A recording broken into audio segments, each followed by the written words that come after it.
এই যে পাথর হাতে যে ছুটছে সেই ক্ষেত্রে কিন্তু একটা আশঙ্কার জায়গা রয়েছেই যে এই যে যারা এখানে এই ঘটনা চালিয়ে যাচ্ছে তারা কখন থামবে, তাদেরকে থামানো সম্ভব হবে কি? তাদেরকে পুলিশের এত বড় ফোর্স, তারা কি সম্পূর্ণভাবে এই যে গন্ডগোলের পরিস্থিতি যেখানে প্রত্যেকটা দোকান বন্ধ, প্রত্যেকটা বাড়ি কোনো মানুষ নেই, সেখানে এতক্ষণ ধরে চেষ্টা চালানো হচ্ছে। ভাড়ওয়ালি বলা হয়েছে, তাদেরকে দেখা গেছে যে তাদেরকে লাঠি হাতে দৌড়ে তাদেরকে বোঝানো হয়েছে, তাদেরকে টিয়ার গ্যাস সেল ফাটিয়ে বোঝানো হয়েছে। তাহলে পুলিশের কথা শুনে তারা এখনো পর্যন্ত থামছে না কেন? কেন এই পরিস্থিতি ঠিক করা যাচ্ছে না, স্বাভাবিক করা যাচ্ছে না? আরও একবার পুলিশ এগোচ্ছে, কিন্তু যত পুলিশ এগোচ্ছে তত দেখা যাচ্ছে যে পাথর হাতে যারা দুষ্কৃতীরা দাঁড়িয়ে আছে তারা পাথর হাতে এখনো পর্যন্ত রয়েছে। পুলিশ আবার টিয়ার গ্যাস মারতে শুরু করলো, পুলিশ আবার টিয়ার গ্যাস মারতে শুরু করলো। এবং টিয়ার গ্যাস মারতে যারা পুলিশ শুরু করলো তার শুধুমাত্র যেখানে টিয়ার গ্যাস মারা হচ্ছে সেটা হচ্ছে যারা পাথর ছুটছে তাদেরকে দেখে, কিন্তু তারা কোনো অবস্থায় এই পাথর ছোড়া বন্ধ করছে না। যার জন্য এই যে দেখা যাচ্ছে যে পরিস্থিতি তৈরি হয়েছে সেই একইভাবে চলছে। এবং আমি আরো একবার দেখাচ্ছি, কিছু যুবককে দেখা যাচ্ছে যে তারা একেবারে পুলিশকে দেখে ছোট থেকে বড়, তাদের বেশ কিছু বয়সেরই মনে হচ্ছে, তাদের উচ্চতা দেখে যে তারা যে কোনো বয়সের রয়েছে, তারা কিন্তু পাথর ছুঁড়েই যাচ্ছে পুলিশকে দেখে। পুলিশের আমরা দেখলাম একাধিক আইপিএস অফিসাররা, সিনিয়র আইপিএস অফিসার তারা রয়েছেন।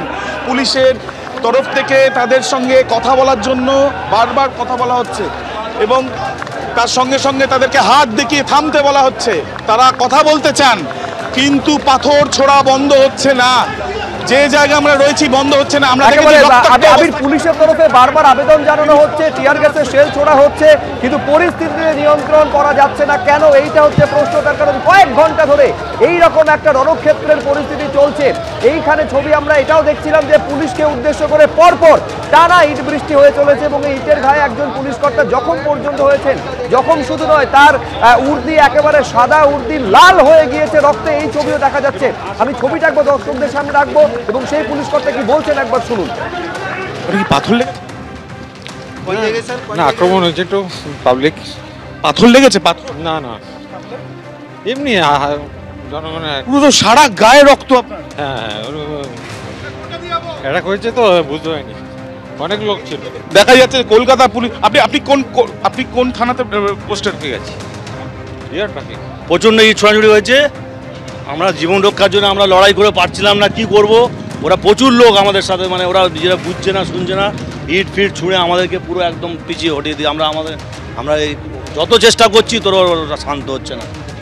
আর আমরা তো কি অবস্থায় পড়ে গেছিলেন আপনারা? আমরা মরণ বাঁচানো অবস্থায় পড়ে গেছি, কি করব। আমরা যতটা পেরেছি লড়েছি। আমাদের একজন ডিসি সাহেব আহত হয়েছে, সার্জেন্ট সাহেব আহত হয়েছে, আমাদের একটা লেডি কনস্টেবল, এই লেডি একটা কেএইচজি, ওনার মাথায় ইট পড়েছে। হ্যাঁ, আরও অনেক ঘটনা হয়ে গেছে। এই সবগুলো দেখছেন কি অবস্থা। আপনারা কি অবস্থায় রয়েছেন? আপনার এখানে কাজ করতে আপনার মাথায় পড়েছে? আমার মাথায় ইট পড়েছে। নিচ থেকে যেতে গেছি, পালাতে গেছে, সেই সময় ওরা যেখানে সেখানে পাগলের মতো ইট ছুটছে, তখন সেই ইটটা এসে আমার মাথার মধ্যে লেগেছে। হঠাৎ করে এই পরিস্থিতি তৈরি হলো কেন? মানে অতিরিক্ত বাহিনী কি থানাতে ছিল? তারা কি কাজ করতে পেরেছে? তাড়াতাড়ি কাজ করেনি, অনেক দেরি হয়েছে করতে। মানে তবু যতটা পেরেছে আমাদের এখানকার এলাকার স্যারেরা সামলানোর চেষ্টা করেছে, কিন্তু ওরা মানে প্রচুর 100-150-র উপরে ওরা লোক, ওরা অতটা সামলাতে পারে নাকি আমাদের এই কটা সোর্সে নিয়ে। তাই ওরা তখন ওখানে ইটের পাক পেয়েছে, ইট মেরে ধুমধাম ইট মেরেছে, গাড়ি ভেঙে দিয়েছে ওখানকার, আপনার ব্যারিকেড ফেলে দিয়েছে।